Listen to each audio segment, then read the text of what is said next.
Hello students, this is नीलम।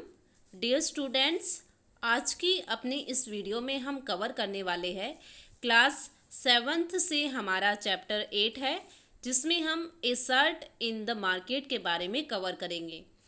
तो इससे पहले भी हम जो पहला चैप्टर इससे फर्स्ट पहले चैप्टर था, chapter number 7 market around us. तो मैंने बता दिया था आपको कि न्यू बुक्स के अकॉर्डिंग जो न्यू बुक है उसमें ये चैप्टर 9 होगा। ठीक है, जो चैप्टर 8 हमें दे रखा है वो चैप्टर 9 होगा, और जो चैप्टर 7 था वो हमारा चैप्टर 8 में दे रखा था। तो इसमें आपको कंफ्यूज नहीं होना है। तो जो ओल्ड बुक है, पुरानी बुक है, उसके अकॉर्डिंग ये हमारा है chapter 8 A shirt in the market, और न्यू वर्जन के अकॉर्डिंग हमारा मिलेगा chapter 9 A shirt in the market के बारे में। तो इस चैप्टर में हम पढ़ेंगे ए सर्ट इन द मार्केट। मतलब जब एक मार्केट में कोई सर्ट पूरी कंप्लीट होके जब वो आती है, ताकि उसको बेच के उसको हम जो उस सेलर है उसको बेच के और कस्टमर को दे सके और कस्टमर उसको यूज कर सके। तो अब ऐसा नहीं है कि वो शर्ट बिल्कुल स्टार्टिंग से ऐसी ही थी, सिली सिलाई बिल्कुल ऐसी थी जैसी कस्टमर उसको यूज़ कर रहा है। कुछ ना कुछ पहले उसमें कोई ना कोई चेंजेस हुए होंगे और उन चेंजेस के बाद वो एक शर्ट बनी होगी। तो उसी के बारे में कि एक शर्ट कैसे बनती है, क्या क्या प्रोसेस उसमें अप्लाई होती है। जो एक कपड़ा होता है, मतलब बिल्कुल जो प्लेन कपड़े होते हैं वो कैसे बनते हैं, फिर उससे शर्ट कैसे बनती है, या उससे पहले भी और भी काफ़ी प्रोसेस होती है। और उस पूरी प्रोसेस को अडेप्ट करने के बाद ही हमारे पास जो कपड़े होते हैं, जो सिली सिलाई एक शर्ट होती है, वो हमें मार्केट में अवेलेबल होती है। तो उसी के बारे में कि एक शर्ट कैसे मार्केट में आती है, उससे पहले उस शर्ट को बनाने से रिलेटेड कौन कौन से स्टेप होते हैं, उसको हम अपने इस चैप्टर में कवर करेंगे कि कैसे मार्केट में एक शर्ट बनकर आती है जिसको कस्टमर यूज़ करते हैं, कंज्यूमर यूज़ करते हैं। ओके, तो ये रहेगा हमारी वीडियो का main part, A shirt in the market के बारे में। इससे पहले हम मार्केट्स के बारे में देख चुके हैं, अलग अलग टाइप की जो मार्केट्स होती है उनके बारे में भी हम पढ़ चुके हैं। तो अभी उन मार्केट्स के बारे में और उन मार्केट्स में ऐसी कौन कौन सी एक्टिविटी होती है जो सर्ट में इंक्लूड होती है, वो सब हम अपने इस चैप्टर में इंक्लूड करेंगे। सो स्टार्ट करते हैं, a shirt in the market. This chapter tells the story of a shirt. इस चैप्टर में हम एक सर्ट की स्टोरी पढ़ेंगे। It began with the production of cotton and end with the sale of the shirt. तो सबसे पहले, क्योंकि शर्ट जो है वो कॉटन से बनी है, तो कॉटन के प्रोडक्शन से लेके और उस शर्ट को बेचने तक जो काम होता है, बेचने के बाद तक, ठीक है, जो बेच दी जाती है, तो उसके बीच में जितने भी स्टेप होते हैं, जितने भी काम होते हैं, जितनी भी प्रोसेस होती है, उन सभी स्टेप के बारे में, उन सभी प्रोसेस के बारे में हम अपने इस चैप्टर में इंक्लूड करेंगे। We shall see that a chain of market link the producer of cotton to the buyer of the shirt in the supermarket। और साथ में ये भी देखेंगे कि कैसे एक प्रोड्यूसर से लेके और एक बायर को आपस में कनेक्ट, क्या चेन होती है मार्केट की जो इनको आपस में कनेक्ट करके रखती है। Buying and selling take place at every step in the chain.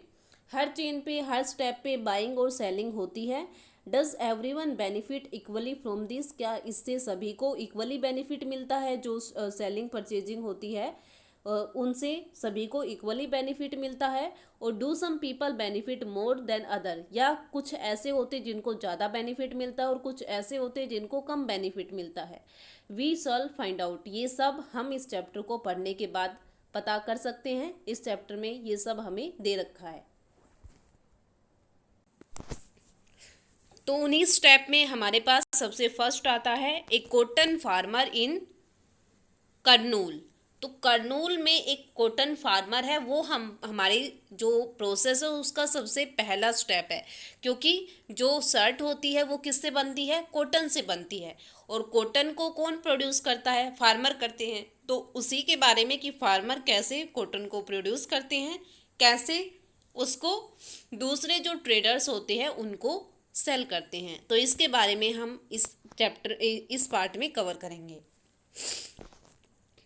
Swapna a small farmer in Kurnool. Swapna एक जो लेडी है उनके बारे में बताया है। स्वप्ना जो है वो एक जो एक स्मॉल फार्मर है करनूल में, करनूल कहाँ पर है, आंध्र प्रदेश में, grow cotton on her small piece of land, और वो उसके पास थोड़ी सी ज़मीन है और उस ज़मीन पर वो क्या करती है, कॉटन उसने उगा रखी है। The bolls of the cotton plants are ripes and some have already burst. तो आपने जब कॉटन का जो कॉटन होती है, जो रॉ मटेरियल में होती है, प्लांट्स होते हैं कॉटन के प्लांट, आपने देखे कपास के पौधे देखे होंगे, तो उसमें क्या होता है, उसमें छोटे छोटे बॉल्स होते हैं और उनमें से कॉटन निकलती है। तो वही बता रखा है कि कुछ कॉटन प्लांट्स में जो है बॉल्स जो है वो आ गई है, और कुछ ऐसे हैं जिनमें से जो कॉटन है वो ऑलरेडी ब्रस्ट हो चुकी है, वो उन बॉल से बाहर निकल चुकी है। देखो, जैसे देखो हमें यहाँ पर एक डायग्राम के अकॉर्डिंग बता रखा है, इस टाइप के जो पौधे होती है और उसमें से पहले तो बॉल्स निकलती है ग्रीन कलर की, और फिर उन बॉल्स में से कॉटन निकलती है। ओके, तो बिल्कुल सेम ऐसे यहीं पे यहाँ पे हमें बता रखा है कि कुछ पार्ट कुछ कॉटन के जो प्लांट्स है वो ऐसे हैं जिनमें बॉल्स निकल आई है, और कुछ ऐसे हैं जिनमें पहले से ही कॉटन आ चुके हैं। So Swapna is busy picking cotton. तो स्वप्ना जो है वो हमेशा कॉटन को कलेक्ट करने में बिजी रहती है। The bolls which carry the cotton in them do not burst open all at once, so it take several day to harvest the cotton. क्योंकि जितनी भी बॉल्स होती है वो सब एक साथ कॉटन को नहीं निकालती है। कुछ बॉल्स ऐसी होती जिनमें से कॉटन जल्दी निकल आता है, और कुछ बॉल्स ऐसी होती है जिनमें से कॉटन लेट निकलता है, जिसकी वजह से स्वप्ना को थोड़ा सा टाइम मिल जाता है ताकि वो हर दिन थोड़ी थोड़ी करके हार्वेस्टिंग कर सके, जो कॉटन है उसको कलेक्ट कर सके। Once the cotton is collected, एक बार जब सारी कॉटन कलेक्ट हो जाती है, instead of selling it at Kurnool cotton market, तो स्वप्ना क्या करती है कि जैसे ही सारी कॉटन निकल आती है, कलेक्ट कर लेती है, तो उसको वो इकट्ठा करके और उसको बेच देती है, कहाँ पर, कर्नूल कॉटन मार्केट में। Swapna and her husband take the harvest to the local trader. At the beginning of the cropping season, Swapna had borrowed of 2500 from the trader at a very high interest rate to buy seeds, fertilizer, pesticide for cultivation. तो यहाँ पर स्वप्ना और उसके husband जो है वो जितना भी सामान होता है, जितना भी प्रोडक्शन उनके पास होता है कॉटन का, वो सभी किसके पास सेल करते हैं, लोकल ट्रेडर है उसके पास।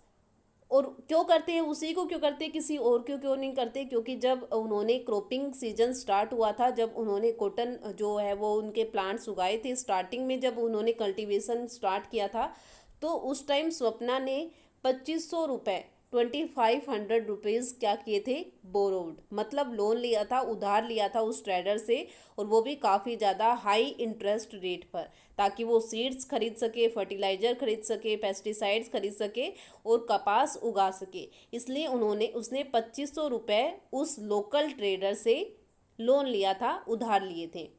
उसके बाद उसकी जितने भी जो भी उसने कॉटन कलेक्ट की थी, जितना भी उसका हार्वेस्टिंग प्रोडक्शन था, वो सभी उसे उसी लोकल ट्रेडर को बेचना होता था।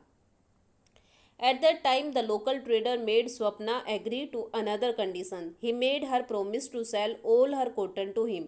तो जब स्वप्ना ने लोन लिया था, पैसे उधार लिए थे 2500, उसी टाइम स्वप्ना ने एक प्रॉमिस किया था, किसको, उस लोकल ट्रेडर को, कि जब वो अपनी पूरी की पूरी कॉटन, अपनी पूरी की पूरी जो कॉटन थी वो किसको सेल करेगी, उसी लोकल ट्रेडर को करेगी, चाहे वो कितने रुपए में लो, कितने रुपए में ना लो, लेकिन जब सेलिंग का टाइम आएगा, जब वो कॉटन को सेल करेगी, तो उस टाइम वो पूरी की पूरी कॉटन उसी लोकल ट्रेडर को देगी, क्योंकि उस लोकल ट्रेडर ने पहले ही उससे प्रॉमिस ले लिया है और उसी के बिहाफ पर उसे 2500 रुपये उधार दिए हैं।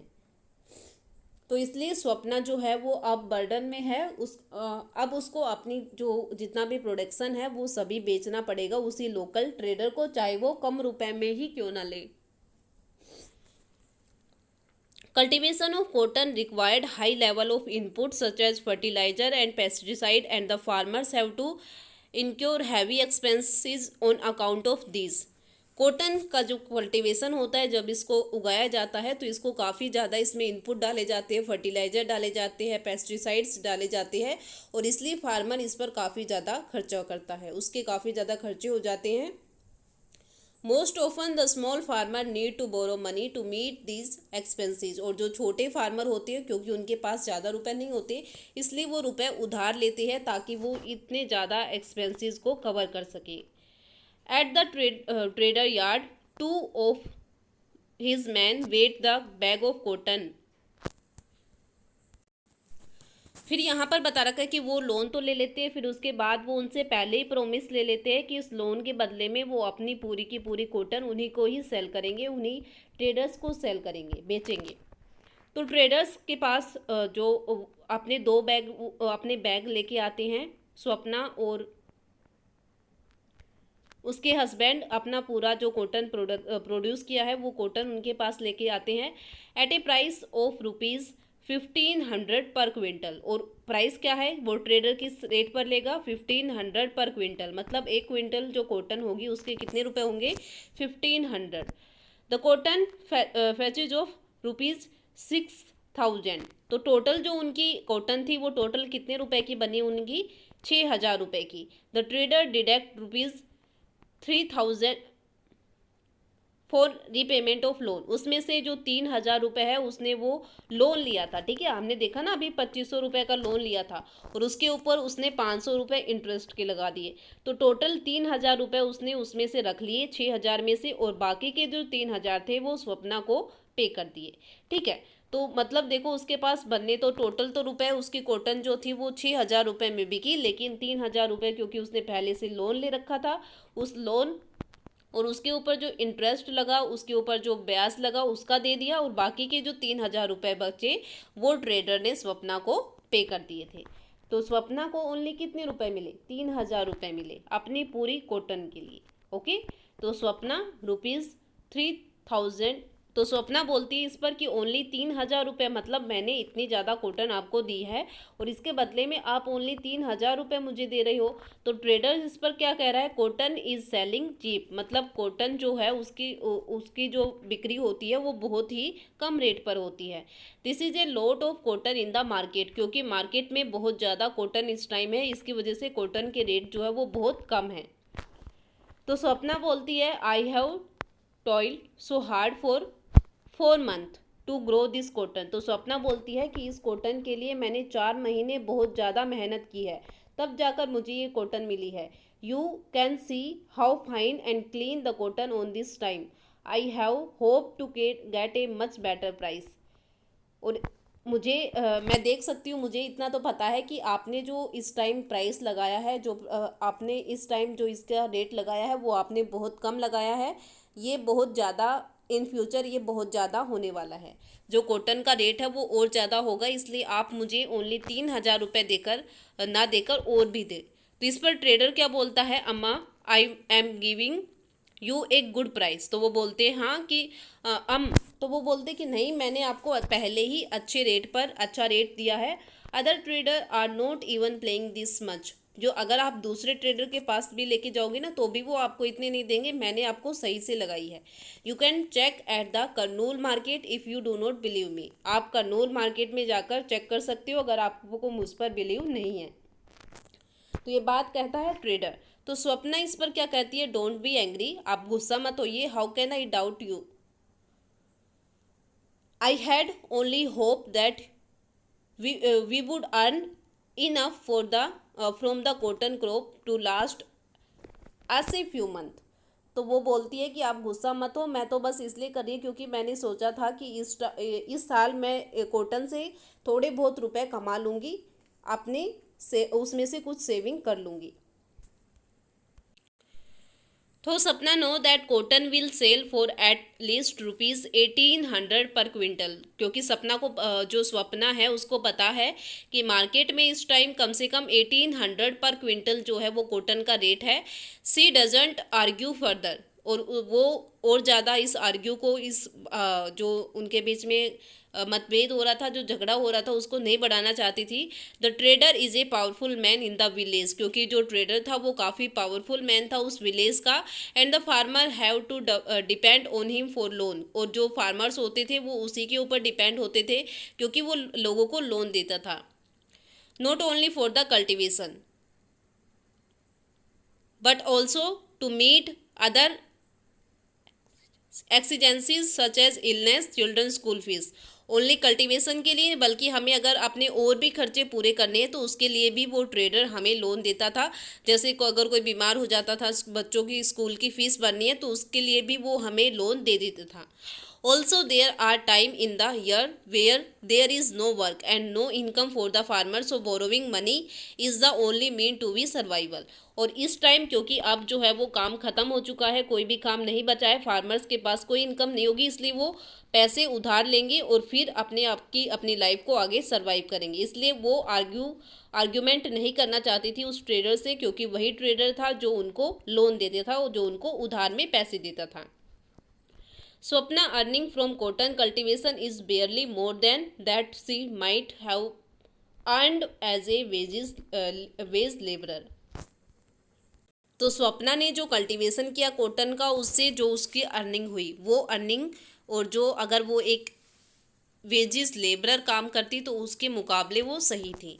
तो ऐसे करके हमने स्वप्ना के बारे में देखा कि कैसे वो कॉटन की कल्टीवेशन करती है, कैसे कॉटन को उगाती है, लोन लेती है, और उसके बाद जब उसको बेचने का टाइम आता है तो कैसे उसको बेचते टाइम उसको काफ़ी कम रेट उसका दिया जाता है। और क्यों वो उस रेट को, क्योंकि रेट मार्केट में ज़्यादा होती है लेकिन लोकल ट्रेडर उस मार्केट रेट के अकॉर्डिंग नहीं देते, तो क्या प्रॉब्लम स्वप्ना को फेस करनी पड़ रही है, तो ये हमने इसमें देखा। तो ये था हमारी वीडियो का पार्ट, जिसमें हमने मेन पार्ट जो था हमारा एक कॉटन फार्मर इन करनूल के बारे में अपनी इस वीडियो में कवर किया। तो ये पार्ट आप दोबारा से अपनी बुक से पढ़ोगे और इससे रिलेटेड जो भी प्रॉब्लम है वो आप कमेंट बॉक्स में मुझे कमेंट कर सकते हो। वीडियो से रिलेटेड आप कोई भी क्वेश्चन पूछ सकते हो। तो ये था हमारा पार्ट जो वीडियो का हमारा था, एक कॉटन फार्मर इन करनूल। तो सबसे पहले हमने कॉटन के बारे में देख लिया कि कॉटन कैसे प्रोड्यूस होती है और कैसे उस फार्मर उसको बेचते हैं। अब हमारा नेक्स्ट स्टेप होगा कि शर्ट को बनाने में नेक्स्ट स्टेप, कॉटन से नेक्स्ट स्टेप क्या होता है, तो उसके बारे में हम अपने वीडियो के नेक्स्ट पार्ट में कवर करेंगे। आज की वीडियो के पार्ट में इतना ही। आई होप आपको इसको अच्छे से पढ़ोगे और इससे रिलेटेड कोई भी क्वेश्चन या कोई भी प्रॉब्लम है वो आप ज़रूर डिस्कस करोगे। Thank you।